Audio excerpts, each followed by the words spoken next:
Hello fellow shadows, welcome back to another video, and in this video we're going to talk about Anakin and Hayden Christensen and Vader and how Hayden Christensen is going to reprise his role as Vader in the Obi-Wan series. It was announced in that Disney expose thing yesterday or 2 days ago, I could say now, but yeah, Hayden Christensen has been confirmed to come back as in the Star Wars universe as Vader. Now, will we see the face of like Anakin underneath the Vader helmet, or are we going to see like it's going to be like some sort of Force vision for Obi-Wan, where we will see Anakin in the as like how we see him in Revenge of the Sith, but when he turned to Darth Vader before his body got burned up.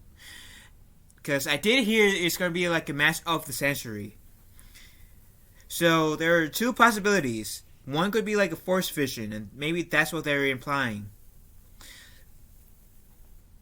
And if it was like a Force vision that's like a test for Obi-Wan, I'll be down for that. But if Anakin Skywalker is going to be, or Hayden Christensen is going to be in a Darth Vader suit, and somehow Vader gets his helmet taken off, and that's how we see the face of Anakin Skywalker being and Hayden Christensen's face. I don't want that. I honestly do not want that.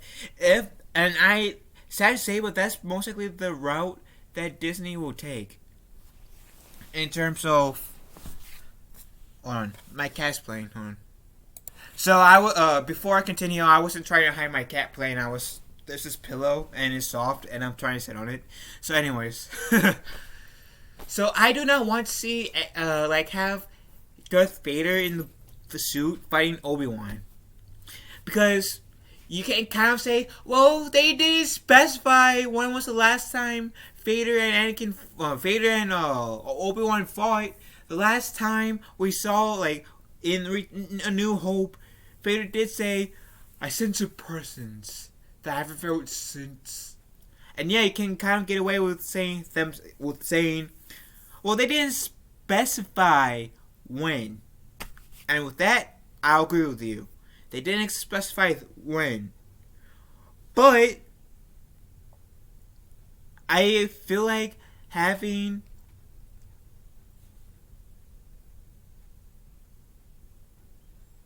the last time Obi-Wan and Vader saw each other in Revenge of the Sith would make things more powerful from when they do fight in A New Hope. Then, hey, yeah, we're going to have this one match in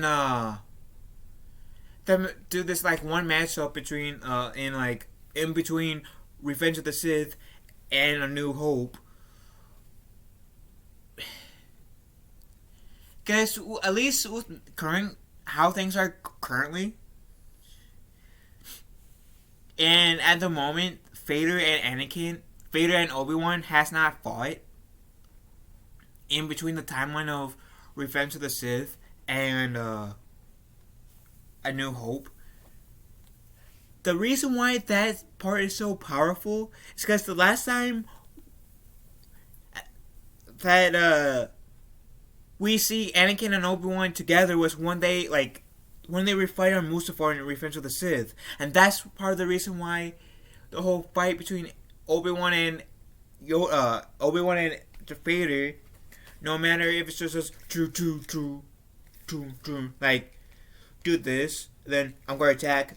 I'm just going to do this. I'm just going to spin my saber in a circular manner. Then I'm going to do this. Turn around.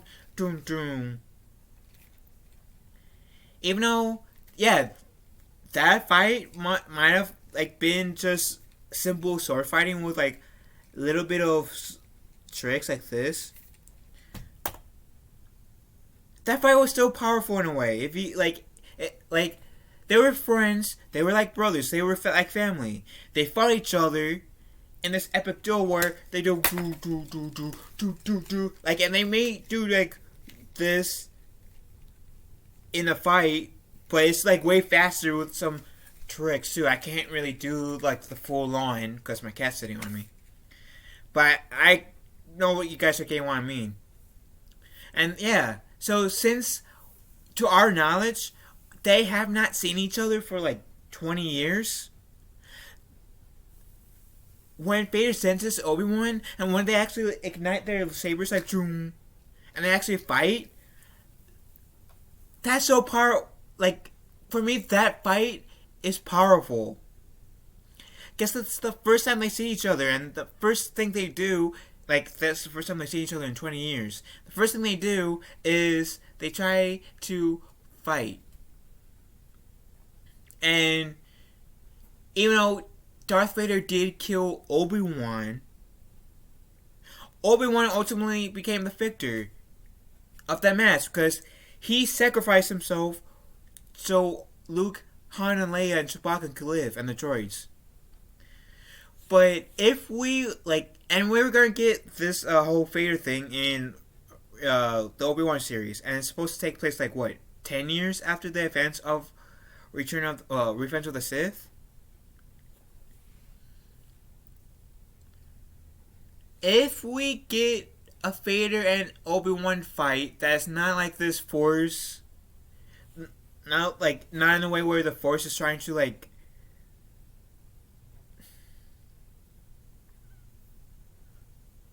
try and test Obi-Wan or trying to tell Obi-Wan that he did not kill Anakin on Mustafar, that will make that scene less powerful. And the reason why I'm saying the whole Force trying to like tell Obi-Wan that he did not kill Anakin on Mustafar, that Anakin did not die on Mustafar,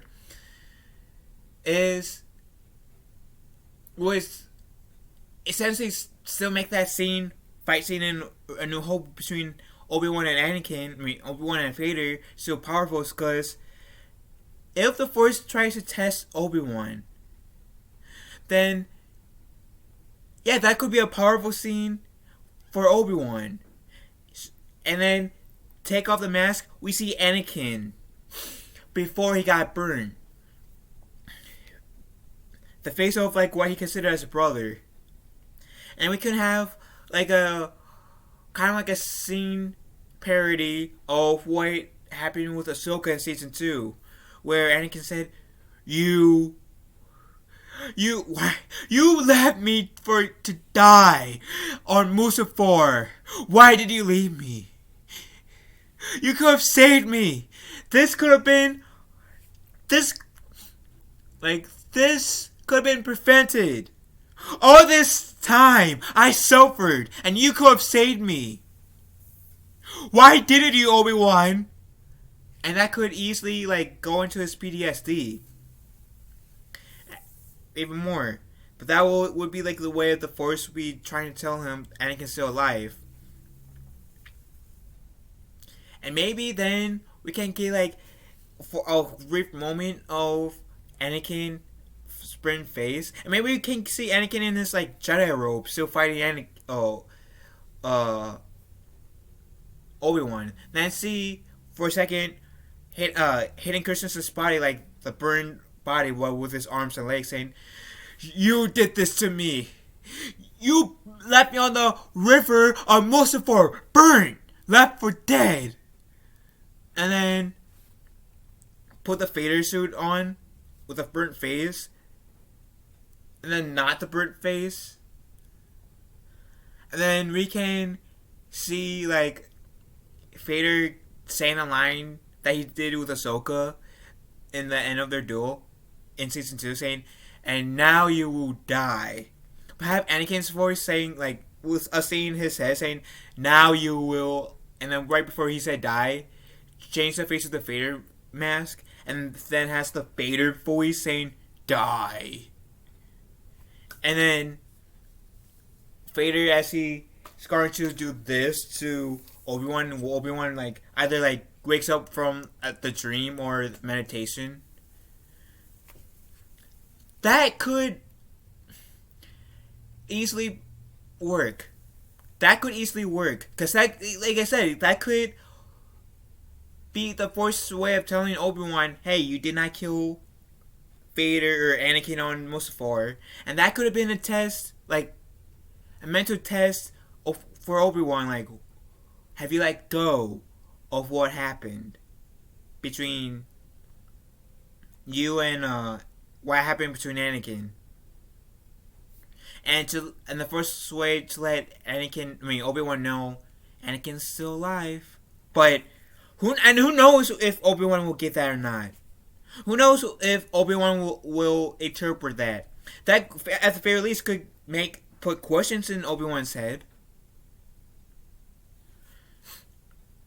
But having Darth Vader and Obi-Wan actually fight before A New Hope could make that fight before The New Hope less powerful. If you go the way I said it, it could potentially make that fight even better, because at least it's not actually a fight between Obi-Wan and Vader. It's the Force trying to teach him something. It's kind of like the whole Dagobah scene with Luke, how he fought Vader and he chopped off Vader's head and then it exploded and we see a part of Luke's face. At least we could, that scene was powerful. That scene was powerful because of that. It will Luke turn to the dark side? And I'm very much a firm believer that was the Force trying to tell Luke, don't let your anger or fear control you. Otherwise, you'll be going down the same path as your father. And it could, that could be one way of. That could be one thing the Force was trying to tell Luke, in my opinion. But still, if we have a Force vision scene, kind of like how we did with the whole Luke scene on Hoth in Empire Strikes Back, but for Obi-Wan, where it's not really Vader, but it can still be a match between Vader and Obi-Wan, then it won't, in my opinion, won't really affect the fight between Obi-Wan and Vader in New Hope. But if it's actually Vader, it could weaken the powerfulness of that scene. So that's my thoughts on the match of the century bit that they said. Now, with all of that said, I am excited to see Hayden Christensen come back as in the Star Wars universe.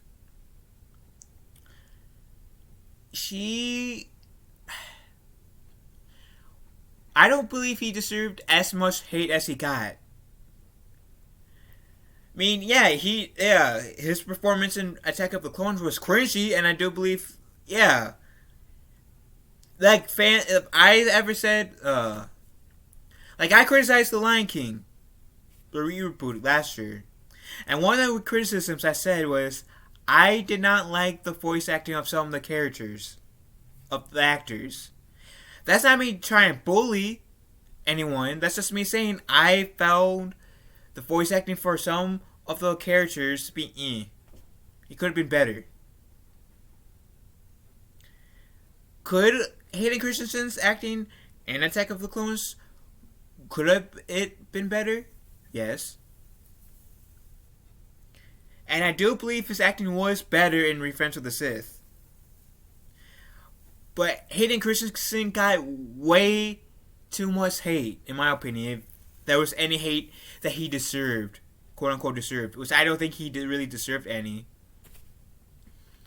And like with Jar Jar Binks, I don't believe Ahmed Best, who played Jar Jar Binks, deserved any of the hate that was given to him. He was playing a role. If you want to direct your hate towards how Jar Jar Binks, Anakin Skywalker was, which I know there are two different characters, then take it out with George Lucas. He made Jar Jar Binks. He made Anakin Skywalker. He made the decision to cast Hayden Christensen as Anakin in a new Attack of the Clones, Revenge of the Sith, and the special editions of Return of the Jedi. George Lucas also made the decision to cast Jake Lloyd as Anakin in the Phantom Menace. So if any hate in those areas in terms of casting and performance, especially with the adult actors, not so much with Jake Lloyd. Yes, partially on the actors. In Jake Lloyd's case, not so much. But it's also partially to do with George Lucas. As much as I respect the guy, that's a given fact.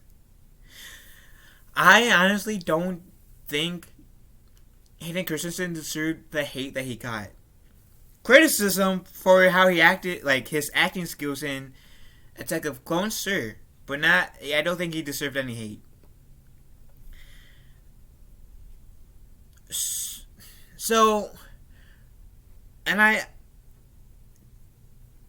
I'm excited, and I have seen some things Hayden Christensen has been in after Revenge of the Sith, and I think he's a pretty decent actor. I think he's a pretty good actor.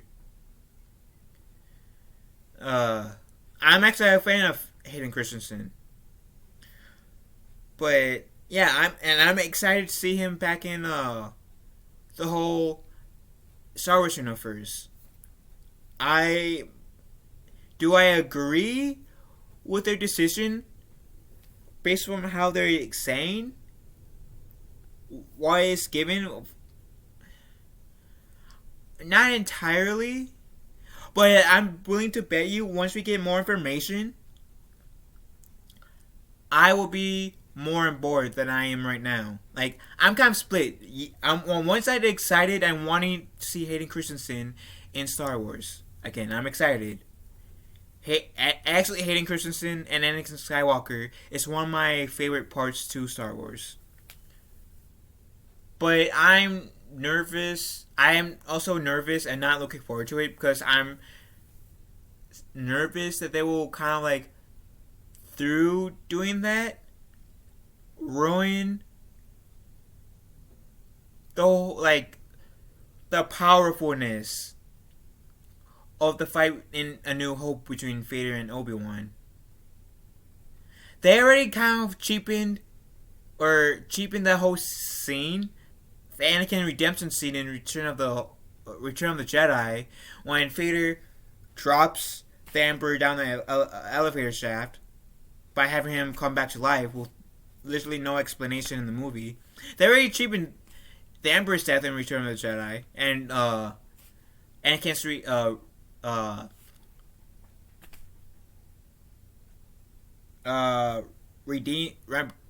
redemption arc.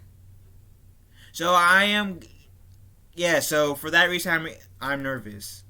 But again, I'm looking forward to see Hayden Christensen in Star Wars again. So, what do you guys think? Are you guys excited for the Obi-Wan Kenobi series? I personally am, but like with the Vader news, I am kind of nervous. If that makes sense. But are you guys excited for the Obi-Wan Kenobi series? And are you guys excited for Hayden Christensen to come back? And are you guys excited to see Vader and Obi-Wan having the round 2 in the Kenobi series? And how would you guys have the fight go? Leave your comments down in the comment section down below. Love you all. Have a wonderful day. May the force be with you. And be kind to one another.